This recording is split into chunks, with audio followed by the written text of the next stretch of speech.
The Sunday Baroque podcast is made possible by WSHU and the Friends of Sunday Baroque. You can find out more about the Friends of Sunday Baroque and find out how to become one yourself by visiting our website, sundaybaroque.org, under the Contact tab.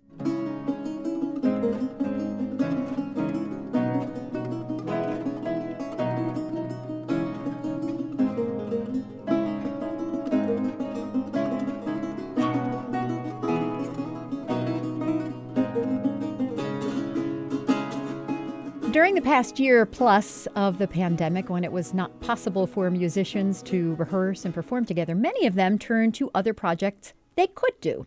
Richard Savino, a guitarist and lutenist who is the director of the group El Mundo, used the time for researching, publishing, and recording. And the fruits of his labors is Archivo de Guatemala, a 2021 recording that features music from the Guatemala City Cathedral archive by a variety of composers. There are virtuosic instrumental works as well as vocal pieces sung by Jennifer Kampani, Nell Snaidas, Ryland Angel, and Paul Schipper. And Richard Savino and two of those featured singers, Jennifer and Nell, join me via Zoom to talk about the new recording. Welcome. Thank you. Thank you. So congratulations on the new recording. It's great. A lot of this music is the result of colonialism. It's 17th and 18th century Spanish composers who went to Central and South America and then interacted with the indigenous people and missionaries and all. It's just a blend of traditional and folk music and church music and music from the missions. It's Guatemalan, it's Mexican, Spanish, Italian composers. Richard, would you just start by explaining what sparked your interest in this repertory and how the project first came together? Well, for years, we as a group have been performing and recording music from Latin America, Spain, and southern Italy, areas that were under a huge degree of Spanish influence. And I began to come across these pieces from the archive in Guatemala.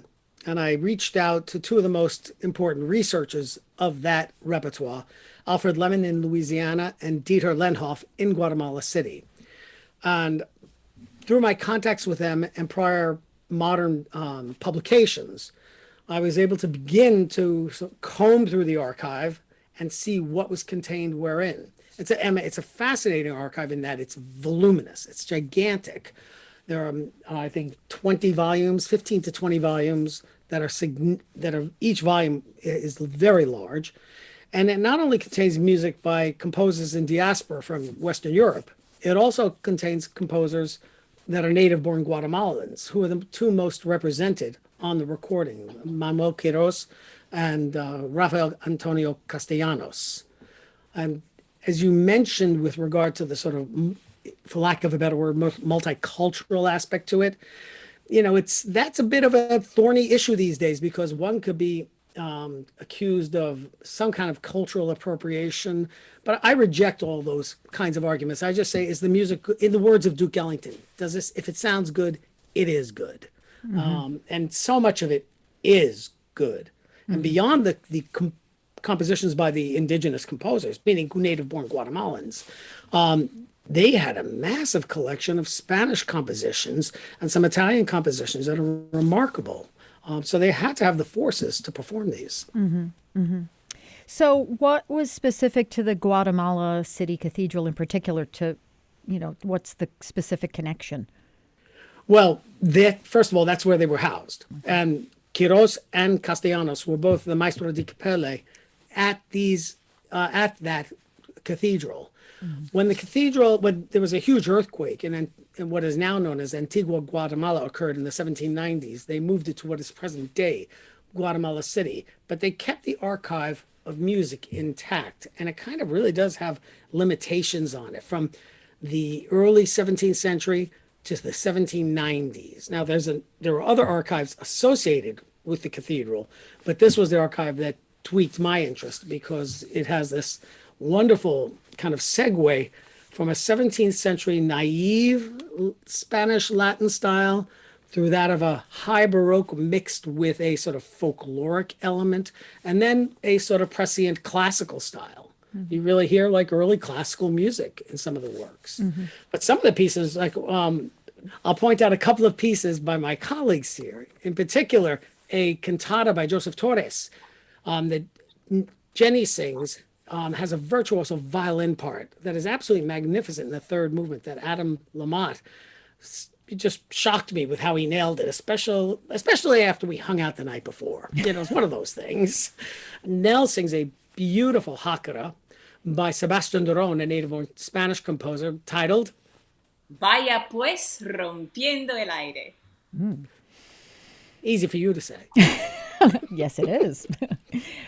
I would love for each of you to just go around and tell me what your favorite composer or piece is from this recording and why. And it doesn't have to be the most, because it's the most profound. It could be because it was the most fun or whatever. So Nell, why don't you go first? Wow, that's an excellent and difficult question to answer. I'll just say what pops into my head because every piece is so different, and appeals in different ways. There are many pieces that sound kind of folky with a lot of percussion, and then there are these gorgeous high Baroque pieces with violin. But what's standing out to me at the moment is this piece called Clarines Suaves. It's this very simple duet, which I had known of and sung for years. I'd never had the opportunity to sing it with another human being. It had always been programmed with a recorder or something like that. And it's very kind of colonial sounding, 3/4 time, like a little bit of a waltz that upon first look you might turn the page, But Rich had this great idea of having us start, using harps and guitars, and then starting with using a lot of a cappella duet texture with Jenny and me, which of course singing with Jenny is one of the great joys of my life. So suddenly there we were singing this, it's in a very nice key and it just kind of sparkled. Whereas in other iterations maybe sparkled less. But anyway, I think the result on the recording with harps and plucked instruments and then these two kind of angelic voices singing in thirds, it's a kind of soprano dreamland. Ooh. If I can interject on that, the manuscript is quite unique in that there are a couple of different parts to it in the archive. On the original duo, it says dos voces sin bajo, so two voices without bass. And then a couple of pages later, you see a basso part for it. It says, obviously it's to go with that piece. It has the same title, the same exact key, and just a little bit of a bass accompaniment part. Whether that bass accompaniment part was added later to help the singers stay in tune or for whatever possible reason, that gave me the idea to create a prelude using lutes and guitars as an instrumental introduction, and then go to the original, which was just the two voices, which is what you were referring to now. Yeah. And then kind of combining all the forces on subsequent verses. And it really came out as a sparkling. Yeah. That was my favorite piece as well. And Nell and I laughed because we're in thirds the whole CD basically, and we can't always tell when we listen back who's on which part. So there is something wonderful about hearing. I mean, it's not fun to hear yourself sing, but I can listen to myself when I'm with Nell because I don't know which one is me. So the Clarines Suaves is also, for some reason, my favorite moment on the CD. But I also love all of the duos, the Ángeles del Cielo, they're beautiful. They're just very simple melodies and easy to listen to and have great harp involved, and it's just they're all very sonorous, and I love listening to them. Now, Richard, I realize you've done the research and all of this, and so it's sort of like asking you to pick your favorite child. But and I come from a very, very large Italian family. So, but do you have some favorites, some things that maybe were like the kernel of inspiration for the rest of it? Maybe something that really drove you? Interestingly, that you would ask that because the kernel of inspiration is on another disc. Two of Oh, well, them do tell. that we've recorded. It's Valle de no, not Valle de Jacorenigos. Oigan una Jacaria is one, and that's by Rafael Castellanos, and that was on our Kingdoms of Castile recording, if I'm not mistaken, or was it on our Zarzuela recording? And then there was the other one, Jesus Jesus, which is on another one with Jenny. That's And this one, and it's also here. yeah, it's on this one, right? But Yeah. that was from a prior time. But on this recording, if I were to pick out some highlights, first of all, I want to just point out that it's not all music from the Guatemala archive. I thought it best to make it really a recording that people would want to listen to all the way through. And I also wanted to be able to record a volume 2, 3, 4, and 5. So I didn't want to use it all up. So I plugged in music that we know was played in this Latin American region, Central American region. For instance, the music of Gaspar Sanz is found in different archives. Corelli was played quite often, and the Corelli Chacona, which the theory is that Chaconas originated in the New World. And I thought, well, if we know that Corelli was highly influential in the New World, that would be a very important connection to make. One of the surprises for me was how our boy Ryland came to the plate with what's the one I just said? It's Valle de Jacara Amigos. Okay, because Ryland is a very proper, very good, and English singer, and he's also a pop singer. And we come on, hey, you can get a little Latin on you. Go grab your inner Latin. And he really did a great job with it. Paul's solo is fantastic. And the way his voice kind of like comes from the depths of his register. It's really hard for me to say. Two of the pieces, which are from Guatemala, but they're close enough. They come from Veracruz, Mexico, are by Juan Antonio Vargas y Guzman. And they come from the end of a manuscript that was dated 1776, which are the first 6-string guitar pieces that we know of in the history of the guitar. Wow. And they're for guitar with basso accompaniment. And I thought that was important to document there. They're the earliest known pieces. But they're just too many. As I said, I can't. Jenny's the one with the third movement with Adam's virtuosic. He is amazing on that. It's really. On the Torres Sosiega tu Quebrando. Yeah. Adam You is too, worth Jenny. listening to. Yeah. Well, I don't listen to me, but he's amazing. He sounds spectacular. And also those guitar pieces that Rich mentioned, they're really beautiful. And what's fun about the CD is that there are so many different textures, so you go from a full string sound with 4 singers, and then you'll hear, something with harp and guitar, which really, it was programmed beautifully because your ear is delighted by all of these textural changes throughout the CD, and those guitar pieces are a really good example of that. I agree. Lots of color. Yeah. Yeah.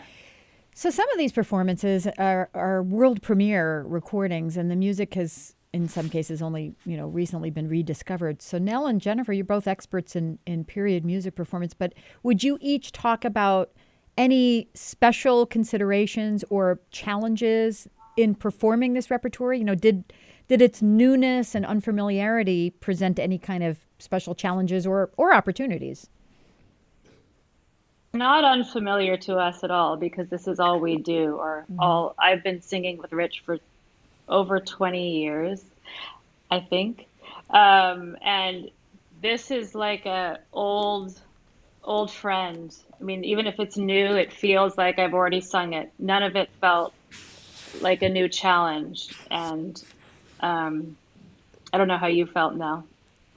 I think that's true when you really do specialize in the music of Spain and Latin America. You get used to the intrinsic musical language that exists, which is different from singing French music or German or anything else. But it's kind of like you have the key already when you know what to look for. Where are the spots that are in 3, and what are the spots that are in 2, and really that's how you kind of key into this repertoire. So that doesn't feel new so much, and yet of course, it is new to you, and you have to figure out what the high and low points are of the pieces. And then there's the language bit, which a lot of times, as Rich knows well, when you're looking at these manuscripts, it's difficult to read sometimes, or something might be cut off. And so that, I think, would be the part that takes the most brain power, is just figuring out, is this underlay right? Is this, what were they thinking when they did this? How shall we make it work? And if it is right, sometimes it's counterintuitive. And so those are the things, I think, as singers, that we have to really pay the closest amount of attention to and figure out. But of course, that's the fun as well. That is the fun. And the rhythms are different than other music, and they're very tricky if you're just starting to do a lot of Spanish Baroque music. But as a listener, it doesn't sound that tricky. It just sounds very cool and collected. So, and also once you've done it a few times and you have the Rosetta Stone, you just are more or less, I wouldn't say you're on autopilot, because there are always challenging little spots. Like, for instance, Nell, in your solo, when Bill and I go into pizzicato accompanying you, and I can't remember what the text was. I just don't have the score right in front of me. But joke around. Don't joke around. No cheese. Yeah. No Yeah. Cheese. And you do it very, very pointedly. And Bill and I, no cheese. and things are off the beat through there, and they shift where you would logically want to place the downbeat is not where it is. You have to just be able to look at it and go, okay, that's what it is, and hear it. And that's a great point, Rich. It's very text driven. So you really have to understand what are the inner jokes of the piece, because they exist, that you have to spend time with the text. That's an early music thing, of course. Not that other singers don't do that, but in early music, it's so important to deeply understand the text and color it appropriately. So that's a great example. If you looked at the music, you might want to crescendo through there, but in fact, the person is going. Like for Jenny, with the opening movement of the Torres, where you have the rocking of the boat, it's like, that's another very good example in that. Yeah. Yeah, it is all very text driven. So that's how we spend, the music just happens, but the text is where we spend our time getting ready to get together and perform. And to the credit of my colleagues, I slap it all together and I go, figure it out and let me listen to it, okay? And so without them putting forth their expertise, I would be sort of lost. I can fake it to a certain extent, but once I hear it from them, then I say, okay, no, this is the accompaniment that I want for that. We're going to have this drop out there, and then, plug in different instruments in different accompaniment fashions. So I'm so glad that you brought up, language and text, because I did want to ask you, Nell, in particular, because your specialties, are Latin American and Spanish Baroque music, but I understand you're also a language coach for singers, and this, the language and pronunciation and just the, the translation and idioms are probably quite different than they might be for modern Spanish. So does that create any kind of other issues that you have to consider? It's interesting. Yes, it's different. The language is different than modern Spanish. And so, it's kind of like depending on the region and the time period and how intense you want to be about it, you could get very, very wormholey about different kinds of pronunciations. But this music is later. And so really what we try to do, because part of research into pronunciation is you also want it to be understood. And luckily in Latin America at that time, I think that the pronunciation is very close to, like standard, let's say Colombian pronunciation. Easy for me to say. Yeah. Colombian pronunciation, which is kind of what I'm told is like the what do you call it? Like the radio pronunciation of Latin America. So basically we try to use that for this. Make sure that it's clear, make sure that none of us slips into Italian, which is very easy to do too when you're got a bunch of projects in your head. But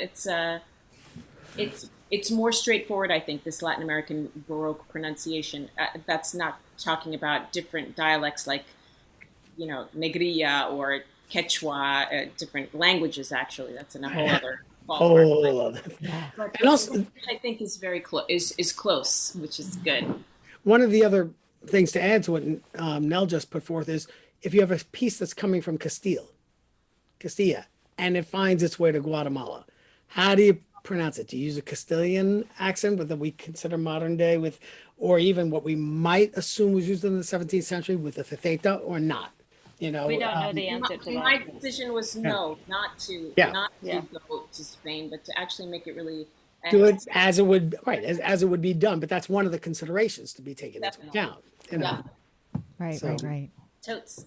Some policeman is going to pull us over and go, wait a minute, on that tourist piece, you didn't use a theta. I'm sorry, in Madrid, they used the theta. But that's exactly why I ask that, because there are these sort of layers, and with any early music, you're making decisions about intonation, what instruments to use, gut strings, no. I mean, there are all these decisions, and with any repertory, including this repertory, there are language and pronunciation decisions, and Correct. and particularly when you have this amalgam of languages and cultures, and then the outside influence that's now here, and so there are lots and lots of variables, I think, that really kind of layer on. It's a lot of work, but it's a lot of fun work. Yeah. There also aren't vocal decisions to make necessarily in the way of vocal production, because Nell and I and Ryland and Paul sing Baroque music because it suits our natural voice. So we're not trying to make it sound a certain way. We just sing how we sing, and it fits the repertoire. So Yeah. besides the language decisions, the vocal decisions aren't there. Yeah. So it is, it's gorgeous music. It's beautifully performed. Is there a bigger message at all that you want to communicate with this recording? I know you want additional volumes, Richard, but aside from that, is there a bigger message? Is there a cultural message here? Well, that's a very tricky question to answer, because right now we're living in a time where it's a very weird place where I see certain people advocating to only having one person from a particular background to perform a particular role, let's say in a Broadway show or in a movie. And I think personally that defeats the sort of nature of understanding, appreciating, and having a broad spectrum of people integrated and appreciating the diversity that exists in our world. It's, to me, the whole issue here is how did these worlds come together? What was taken from them? What's good? We all know that there were really egregious crimes committed by the colonizers of Latin America. We understand that. But what did come out of it that's a work of art that we can appreciate, that shows these cultures complementing each other? And I think that's more or less how I could best answer your question. Mm-hmm. Jennifer, Nell, you want to add to that? Add a tiny thing onto that would be that part of what's exciting for us about discovering new works that are in this oeuvre that we love is to just kind of unearth it and bring it out to shine. That there is such wealth in these archives, so that it's a simple message, but it's true that there's so much beautiful music from this archive that deserves to be heard and recorded as best as we can, and then hopefully other people will get turned on to it. And this is like our missionary musician aspect, where we just want to spread the word of the music of Latin America in the Baroque period to be enjoyed. There's a lightness and there's a depth to it that I think is unique and kind of, I don't know, to me it feels like a balm right now in this time, this kind of music. I mean, not just because I'm singing on it, but in spite of the fact that I'm singing on it, it's really... That makes it all better. Great. Well, I have been speaking with Richard Savino, Nell Snaidas, and Jennifer Kampani about their 2021 recording Archivo de Guatemala, music from the Guatemala City Cathedral Archive. Congratulations again, and thank you so much to all three of you for chatting with me today. Thank you. And it's on Naxos International, just so you know. Thank you. Thanks for Thank- having us. Claritas suaves entre